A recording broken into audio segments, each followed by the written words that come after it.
Welcome back to This Is Live, the Sunday talk show here on the Arise News channel.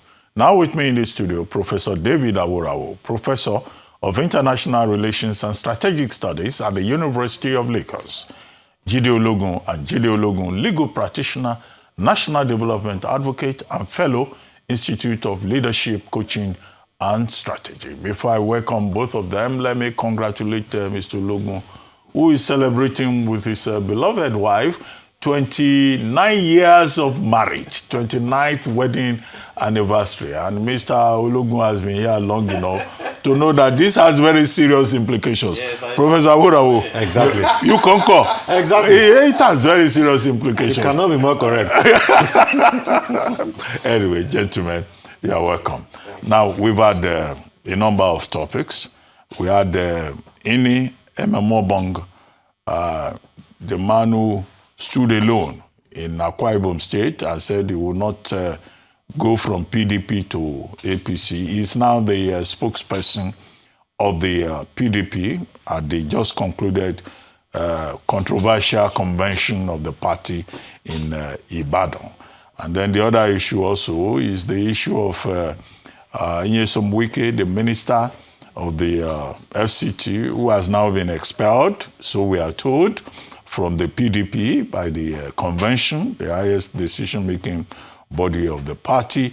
And then it's, of course, a confrontation with a naval officer, Officer Yerima, over land dispute in Abuja, with him saying, well, he respects the rule of law, and the Navy saying, well, all the defense chiefs spoke to him, but he chose to take the laws of the land into his own hands. And we also talked about the issue of mother tongue.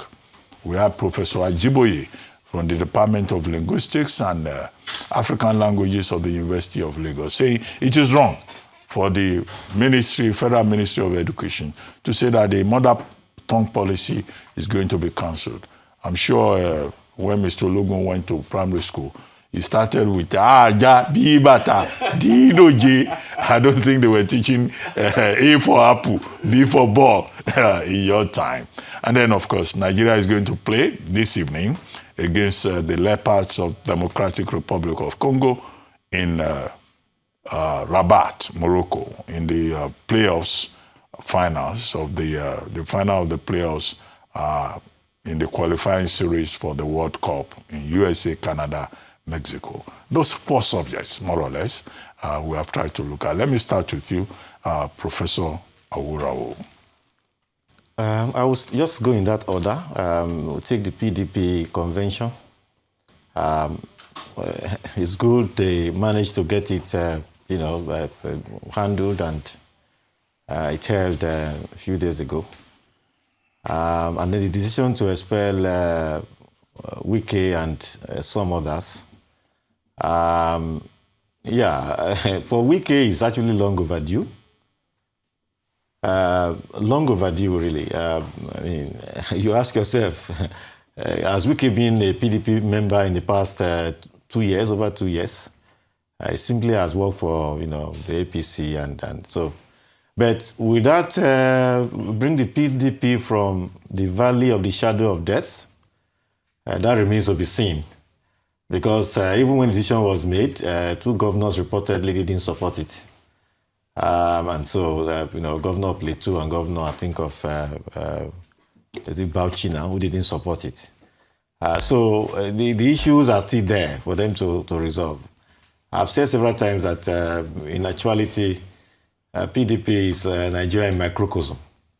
Everybody has gone there, picked what he can, and when it became convenient, people just used it, protected their interests, and then moved on.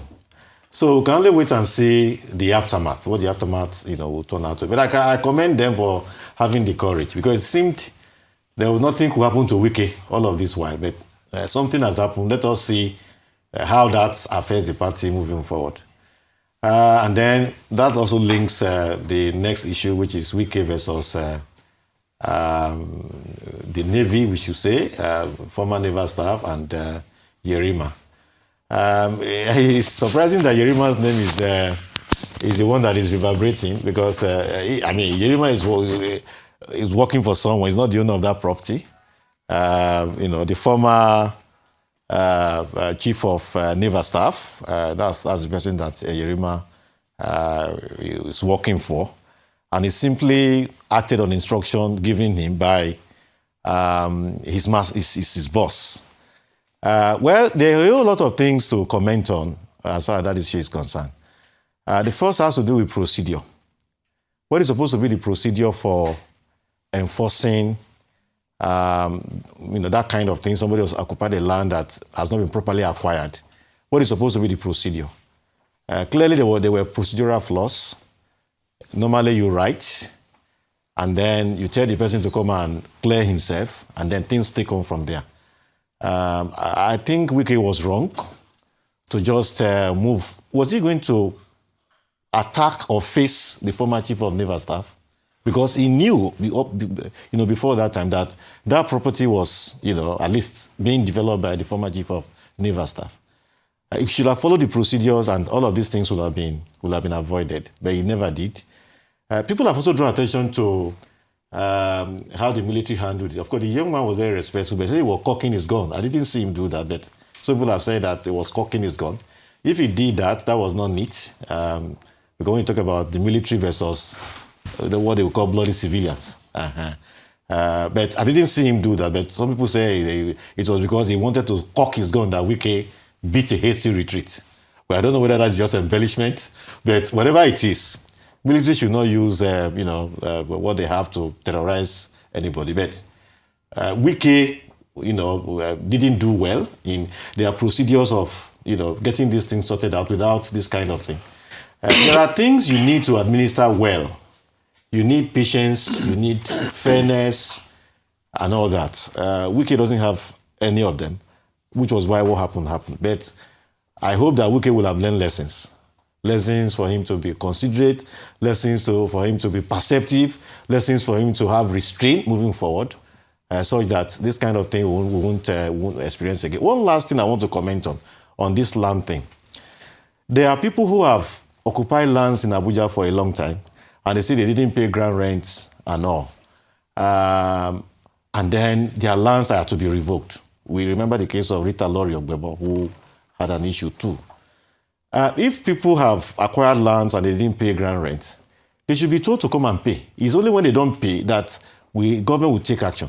But it seems that Wike is in a hurry to collect lands.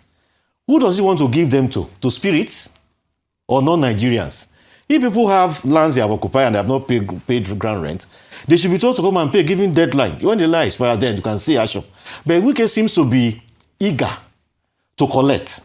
We need an audit of the lands that have been collected. Who are they being allocated to? Now, this is Chief of Naval Staff. Are we saying that a former Chief of Naval Staff does not deserve a land in Abuja, even if he has not properly acquired it? Should it not be a case of, okay, you have not properly, come and do your documentation? So all of those things need to be clear so that this kind of thing can be avoided moving forward. Then mother tongue.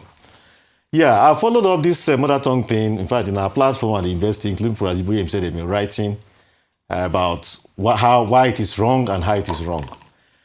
Well, I have a slightly different opinion. The minister said the decision was based on data, that a whole lot of places where the mother tongue is used, the children do not develop and catch up with others elsewhere. And I have friends in the north who are also teachers. I ask questions. There seems to be truth in the minister's statement. I also did my youth service in the north. I also taught. You see people who are about complete secondary school who cannot utter a sentence in English. So if they are being taught in mother tongue and then English, of course, is also a subject they need to also know and pass, how are they teaching them? It is possible that the policy was not properly administered. It's also possible that the policy is flawed, in its entirety. But I know that something is wrong with how that mother tongue thing has been, See Chibok girls. Chibok girls were supposed to be writing SSC. The ones that were rescued, who came to speak to the media, none of them could speak English. None of them. So that raises fundamental question regarding how the mother tongue thing has been implemented. So instead of just being emotional I think we should face the facts as they are. In those where mother tongue has been used, what has been the level of effectiveness? In biology, in chemistry, have they been able to have the appropriate words to teach the children in a manner in which they understand those things without being impulsive or emotional about it? It's our language, so naturally we want to be emotional. But what I would recommend is to look at this thing really carefully and perceptively and draw a conclusion. Then finally, Super Eagles tonight. Well, we can only wish them well. They've taken the longer route rather. If they have scored one more goal against South Africa or one more goal against Zimbabwe, we won't be where we are now. So they've taken the longer route, but sometimes you take the longer route to see arrive at your destination. They've done well in the past couple of matches, and we expect them to also do well tonight. I'm happy everybody is, appreciating the fact that it won't be an easy game. It won't be an easy game at all because the other side too has Congo, DRC, has good players as well, and they are very disciplined. Their back is very tight. You have to do something. You have to have skill to be able to score them. So I'm happy that this has been appreciated. Somebody was asking the question over the week that when Nigeria won Gabon, they didn't jubilate as much as they expected. And somebody said, why would you jubilate as much as? They know that they have not arrived there yet. That was just semi-final. They don't want to carry it to say they are there. They are already there. So we hope that spirit would, influence their play tonight, and they'll be able to defeat DR Congo and move. I agree with his prediction, 2-0, if you ask me. Okay. Okay. Mr. Ologun. Husband who is celebrating. Don't worry, we are ready. Thank you, Doctor. After the program. I actually predicted 2-0 for the match. So when I heard it was 4, I got excited. So we look forward to victory, and we do not need to take anything for granted because the team we are confronting also, they are also gunning for victory. So congratulations for what we have done so far, and we pray that Super Eagles will bring, great news to us. So let me start from the PDP convention that eventually held amidst, court order and counter-court order, and the actions that have now been taken. And I'll start by commending the new spokesperson. That was a brilliant presentation, in public relations. He managed the issues very well. And a key question came up. So what has happened in PDP now that the likes of Wike are now being expelled?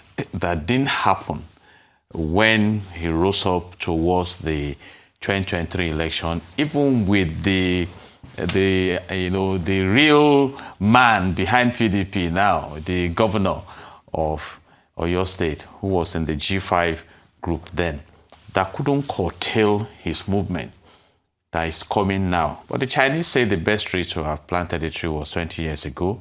The next best time is now. And I appreciate that he kept on saying that the new chairman is focused on one thing, reconciliation. And if that can be done, PDP can bounce back, except for one reason, that what may be interesting Wike in PDP may no longer be a compelling factor because already he has a strong stake in APC, even though he's not an official APC member. And we also recall that the likes of Atiku have also stepped aside in search of greener pasture.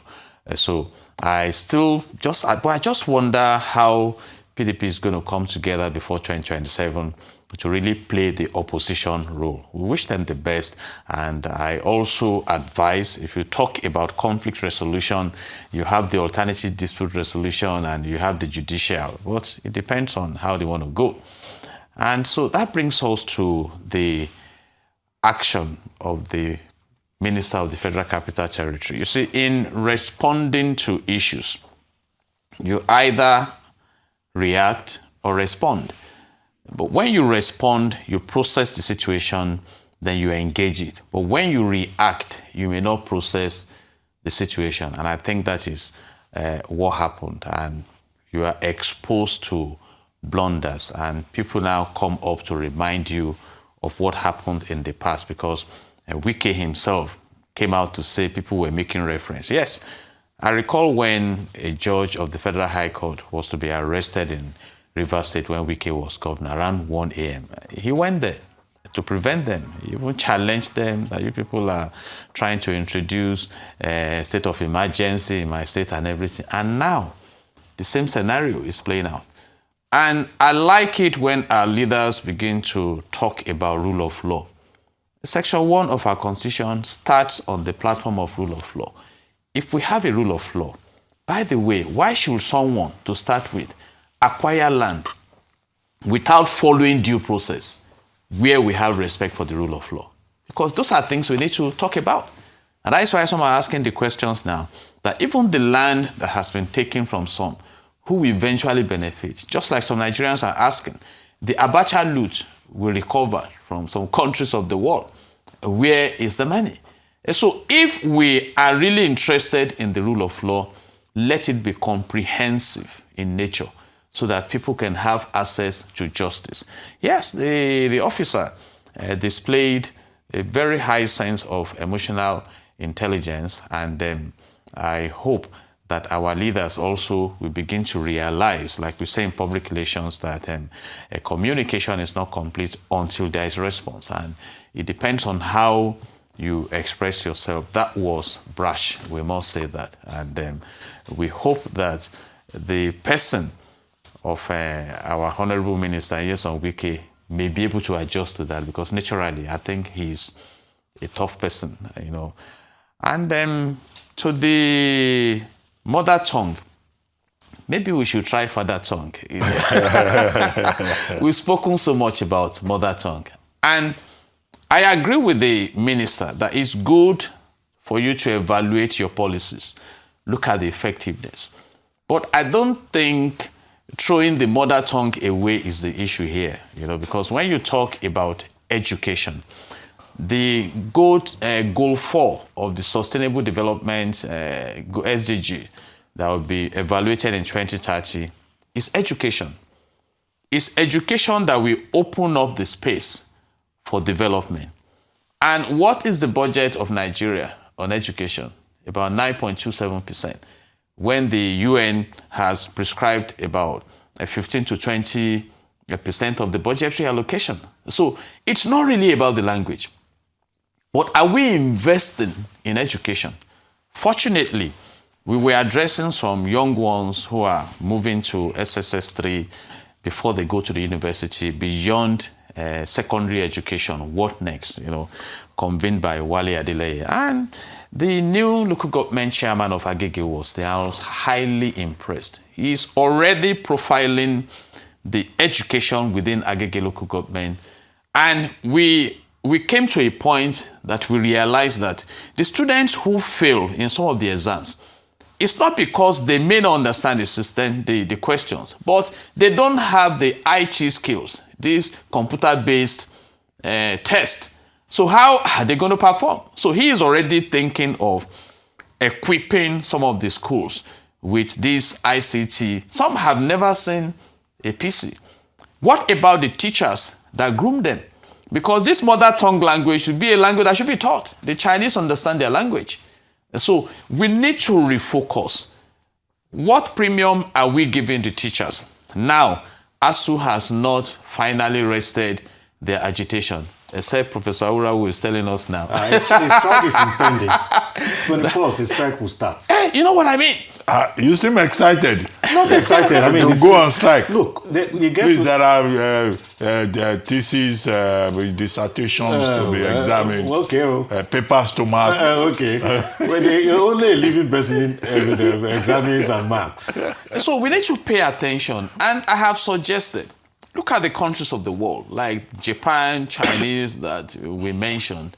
What about South Korea, where the education is focused towards productivity? But we have not invested in education. You know, when you talk about out-of-school children and things like that. So we need not to focus on the symptoms, but the substance. So what can we now do? Those who came to what we call enculturation in public relations, to introduce us to English language, they knew what they were doing. I recall when I was in the primary school, my father, Mr. Christopher Ologun, from primary 3, I was the one reading newspapers to the man. He would give me dictionary, that, oh yeah, sit down there, be studying dictionary like a novel.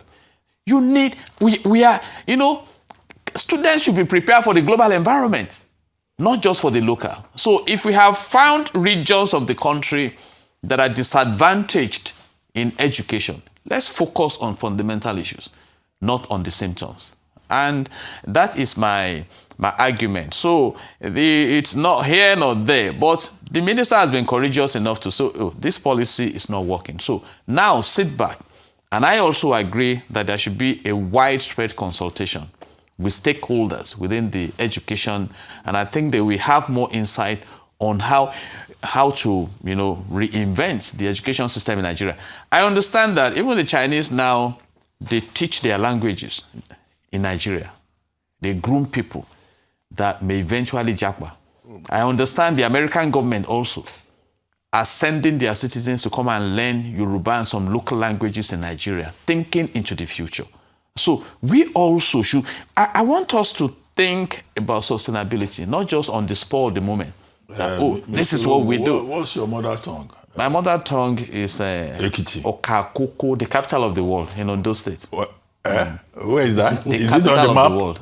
Okakoko. What language do you people speak? We speak Oka language. Oka. I would like to see. I would like to see a professor teach physics in Oka language. I should give a solid one. One day saying in Oka. Okaribo meje. Ariye. So, sir, the language is just a way of expressing, of connecting, to empower your thinking. If we invest on education, we will get the results. But my position is that Nigeria has not invested in education.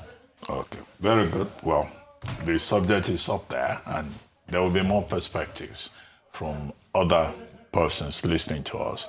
The Committee to Protect Journalists has disclosed that at least 3 journalists in Nigeria have been detained since August over allegations of violating the country's Cybercrime Act. In a report published over the weekend, the Committee to Protect Journalists said authorities continue to use the law to harass the media despite its reform. The law was amended after media rights groups and journalists clamored for a review, citing its abuse of criminalizing stalking. In August, Azuka Ogujiuba, publisher of the Media Room Hub news site, was arrested twice in Abuja for publishing a court injunction related to a disputed land sale, according to the CPJ. There was also a case involving Sadiq Atonda, a reporter with the Foundation for Investigative Journalism, on allegations of cyberbullying, criminal defamation, conspiracy, blackmail, and malicious misrepresentation. And then Tega Ogenedoro, whose pen name is Fejiro Oliver, an investigative journalist and publisher of the Secret Reporters news outlet, who was detained and charged with cyberbullying according to court documents. Meanwhile, President Bola Ahmed Tinubu last Wednesday told the Nigerian Guild of Editors to exercise their watchdog role with fairness and patriotism, saying criticism of government must not be at the expense of national unity or affect the country's global image. The president also charged the editors that irresponsible reporting and misinformation could undermine national cohesion and democratic stability. Declaring open the 21st All Editors Conference of the Nigerian Guild of Editors at the State House, Abuja, Tinubu declared, verification must be your anchor, balance must be your principle, criticize government policy, but do so with knowledge and fairness. Let your aim be to help build, not destroy. While noting that dissent is natural in a diverse country, he warned that disagreement must never erode national cohesion. That's the president there. But, on the heels of that, the Committee to Protect Journalists is saying, in fact, that journalists are still being harassed, victimized, abused, censored within the Nigerian environment. So the president says, okay, you are free to express yourself, but please promote national unity, promote national cohesion, and be fair, be balanced, be factual, verify your issues. How do we strike the balance between government's expectations and journalists who say it's their duty to hold government accountable, as stated in Section 22 of the 1999 Constitution? Mr. Ologun, let's start with you. Thank you very much. I agree with the president that national cohesion is important, but at the same time, we should also be open to constructive criticism, because actually the things that are reported are things that are happening within our nation, and if we work on them, we have a better nation. And the laws are there. If you find anything that amounts to libel or defamation, you can sue. And nothing prevents the government from suing. You can see what happened in the UK, the BBC issue, editing the Reporter FM, the address of Trump wrongfully. An apology has been sent, but they are saying there's nothing like defamation. So if indeed he has come to respect the tenets of democracy, he should amplify the fundamental human rights, because if you don't allow people to express themselves, then we may not have a democracy. Okay. But Mr. Aworawo, Professor Aworawo, what do you think? Yeah, you hit the nail on the head when you said striking a balance. How do we strike a balance? It is true that sometimes we have reports, especially online publications that are tendentious, that don't have any truth in it. In fact, surprisingly, even the news agency of Nigeria, there was something they published when Nigeria played, when the girls, when they played Morocco in the last Nations Cup that Nigeria won. News agency of Nigeria already played something online that Nigeria lost the match, Morocco won by 2-0 and all that. They even quoted, they said the captain said, we play against a better team. Apparently, somebody wrote that thing when the match had not ended. And Nigeria came back with these goals and won by 3-2. So that kind of thing, of course, they came to apologize later. How do you write a report and post online when the match had not even ended? So, and that is a respectable, news outlet. Not to talk of the small ones who write. So sometimes they write things that are not true. Yes, just like Barrister Ologun said, there are avenues to pursue cases like that and seek redress, so to speak. But again, the other side is we have people who write what is factual, which may not be comfortable to the government. You just see some policemen just come around, carry the person, go and lock the person up. So that what President Tinubu said is the truth.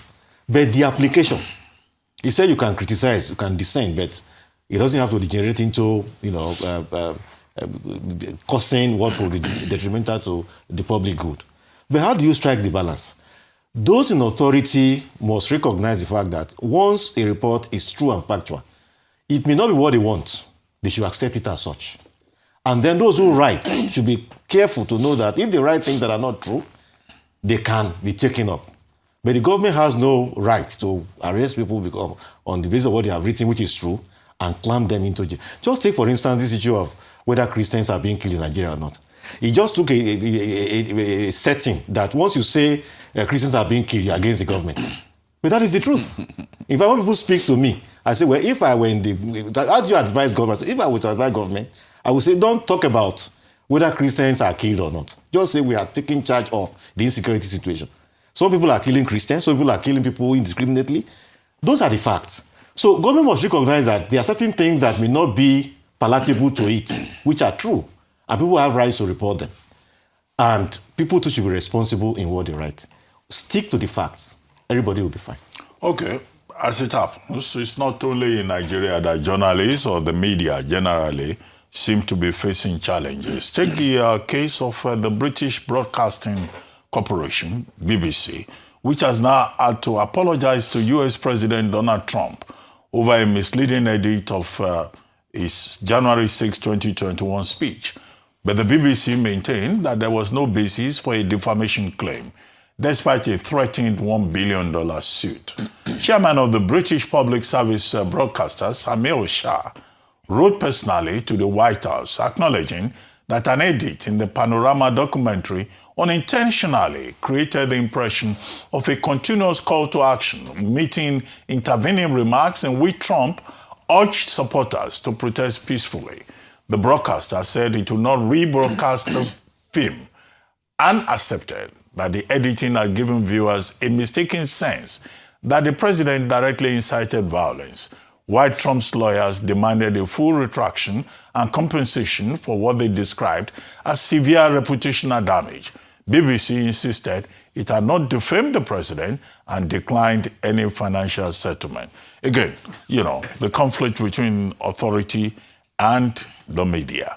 But in this particular case, the BBC is insisting that it's a very responsible media outlet, and that is why it is trusted. But it has led to the resignation of the British BBC Director General, and also of the BBC News Director, and then a direct apology to the White House by, the BBC Chairman. So it's not just in Nigeria. But what do you say about this case involving President Trump, who says he was misrepresented, defamed? His lawyers insist. Yeah, just as I said regarding the Nigerian case, that stick to the facts. Do not allow your sentiments, your idiosyncrasy and all those things to reflect and determine what you report. Apparently somebody didn't like Trump, or somebody wanted to portray him as someone who incites violence, and then they put that thing together.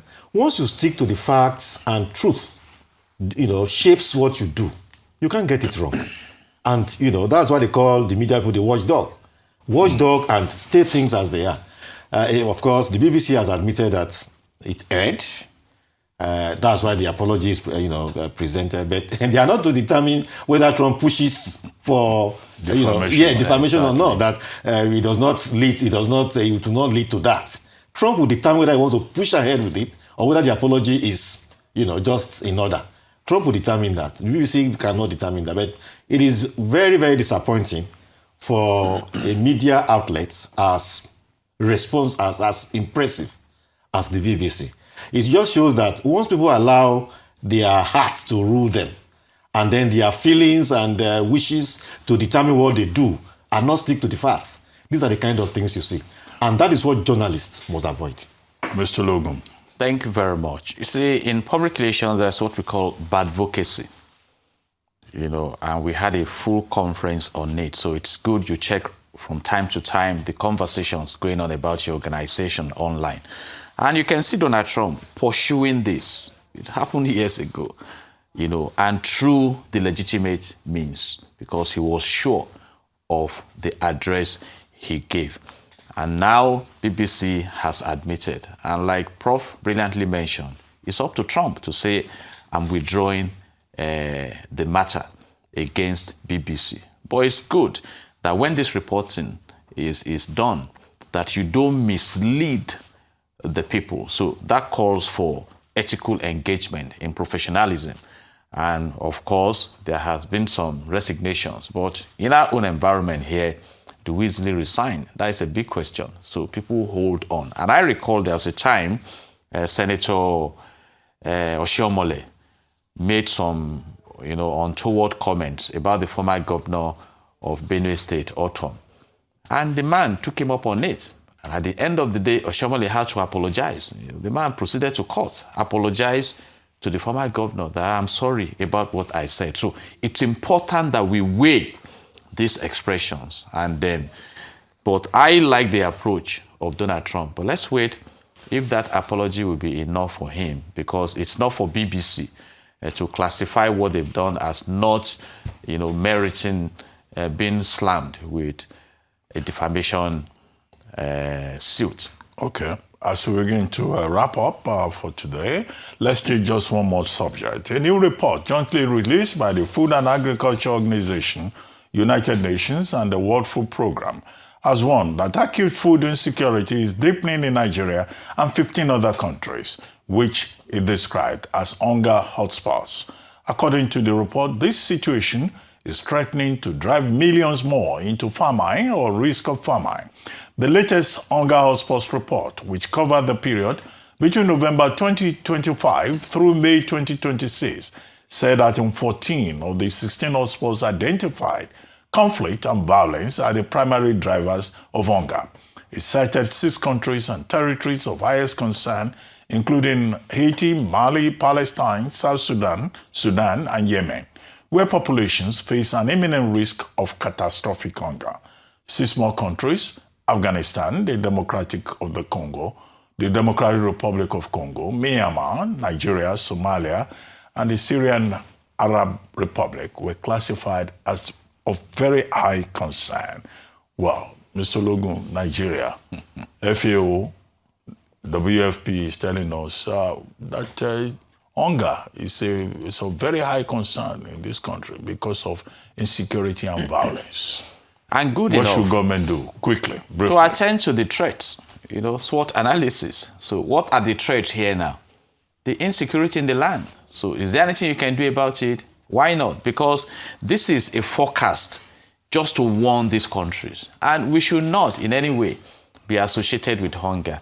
And that is why it's good that Donald Trump has fired, a conversation missile towards Nigeria that, hey, wake up and do something about insecurity in your land, even though he labeled it as Christian genocide. But you need to focus on the issues. And I believe it's a war that we can win. So, and they say to be forewarned is to be forearmed. So the government should not just react to this and say, FAO should get out of the way that they are lying or whatever. Take it seriously.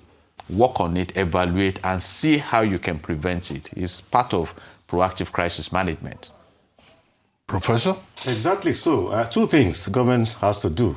Insecurity has to be addressed. The other day, people were going to farm in Borno and about 60 of them were decapitated. Those ones can't go to farm, others are afraid to go to farm. So it's clear, the link between insecurity and hunger. The second, what to do. The government is already expanding mechanized farming. I think it's better, a bit better now than when that report actually, up to May, it's better, a bit better now. Nigeria needs to expand that because even without having security and nothing is being done, there will still be hunger.